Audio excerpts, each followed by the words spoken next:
Coming up on today's show, we'll discuss if Dak Prescott is on the hot seat, as Mike Florio kind of, but also didn't list him as. And we'll break down the ESPN quarterback rankings and where Dak fits into that. Speaking of rankings, be nice to each other in the comments, please. But where would you rank Dak Prescott among NFL QBs as we enter the 2025 season? Let me know in the comments section of today's show. Mike Florio over on Pro Football Talk doing his quarterback hot seat rankings, kind of, but also not really put Dak on the QBs who are on the hot seat, among the QBs on the hot seat this upcoming season. First, the quarterbacks who were mentioned kind of before Dak. It was Justin Fields, Tua Tagovailoa, Aaron Rodgers, all of the Browns QBs, all of the Colts QBs, and Trevor Lawrence. Now, this first 6 names were kind of more like, hey, if they're not good, it gets actually dicey for them staying as a starter like Justin Fields. They're getting replaced like Tua, or the Browns and Colts guys gets replaced, right? The other quarterbacks then mentioned were Geno Smith, Dak Prescott, Russell Wilson, some weird names of Jordan Love, J.J. McCarthy, Tyler Shock in his 0 career NFL snaps, Bryce Young. I actually don't mind Kyler Murray being on there. Sam Darnold, Matthew Stafford, and some of these, like, and we'll get to his exact quote on Dak. It was kind of like, I put them on here to say they're not on the hot seat, which I think is a really weird way of doing it. But of note, that's half the NFL on that list. And some of them, like he wrote with Dak, weren't actually on there. He just wanted to mention them, essentially. It's fine. Florio wrote, Dak is probably not on the hot seat because his $60 million per year contract would wreak havoc on the salary cap if the Cowboys are going to trade him. He has a no-trade clause. He can waive it in 2026. The complication for the Cowboys is that his $45 million salary for 2027 becomes fully guaranteed the fifth day of the league year in 2026. So they're stuck with the rolling guarantee structure, all because they waited too long to give him a second contract and then waited too long to give him his third contract. Specifically on the contract side, Florio's right. Whether you want to or don't want to, it's not really a movable contract because it was never supposed to be a movable contract, despite what that one guy up in Cleveland seemed to claim for some reason. And we'll go more in depth on it, but it's just, stuck is actually a pretty good word, for better or for worse. So what is your confidence level in Dak Prescott as the starter for the Dallas Cowboys? Scale it for me from 1 to 10. 1 on the low end, 10 on the high end.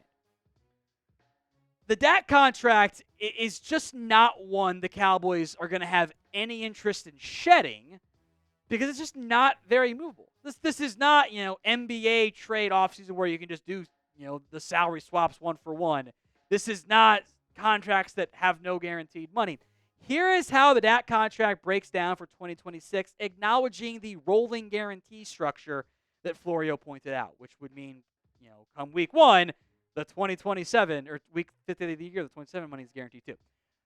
The 2026 cap hit right now is $74.09 million.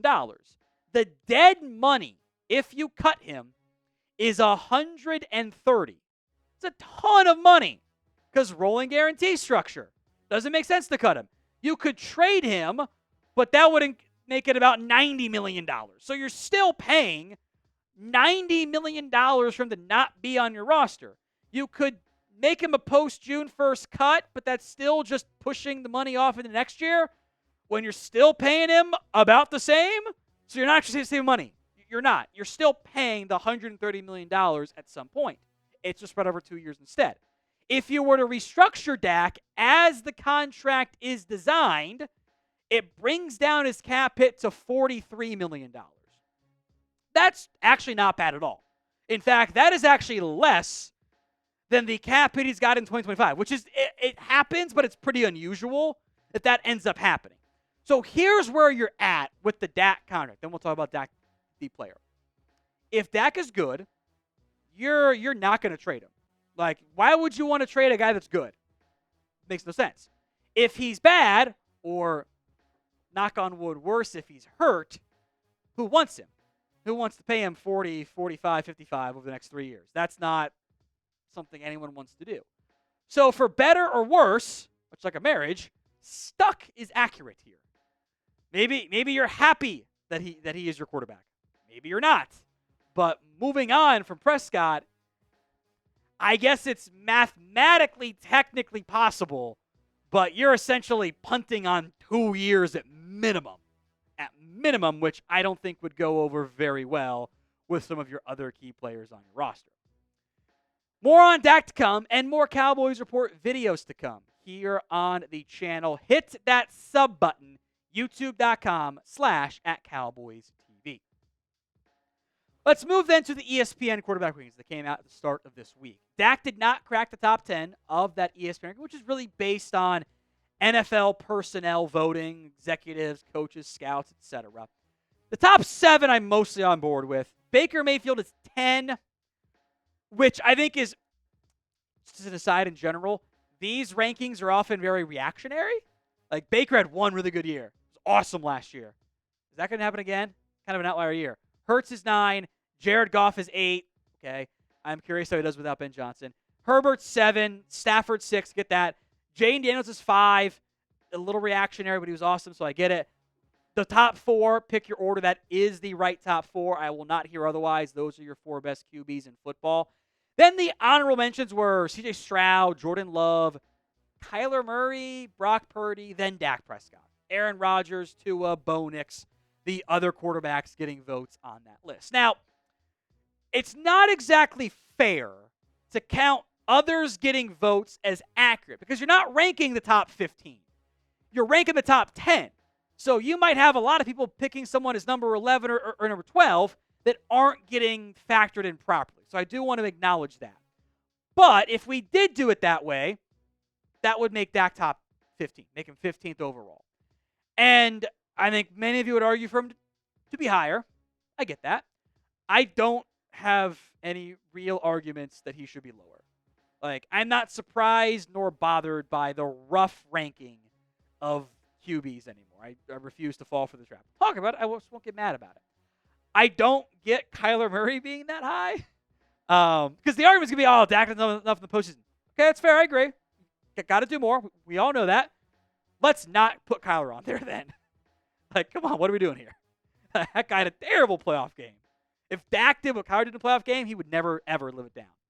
But I think the other top 14 guys, your top 13 guys, I guess, have arguments to be in the top 10 conference. I think really that like 8 to 15, 16 range, it's not that big of a difference.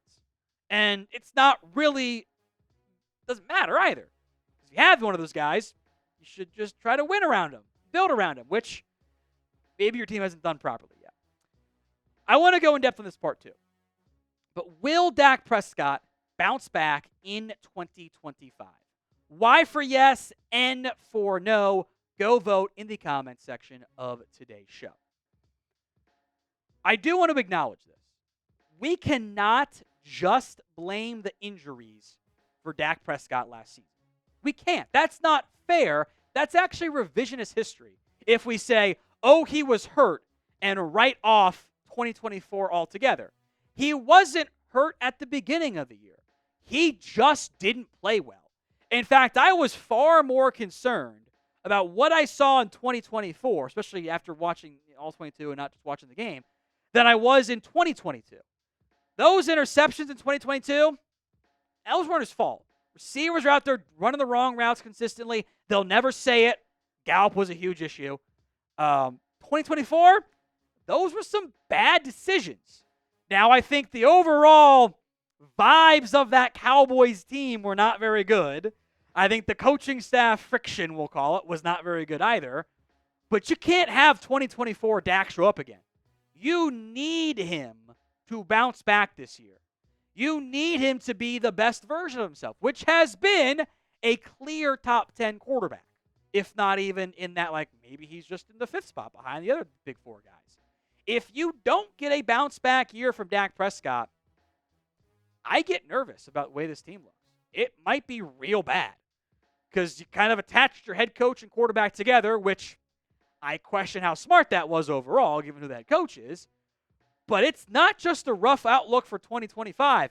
It's rough beyond it because that contract, you're kind of stuck with it.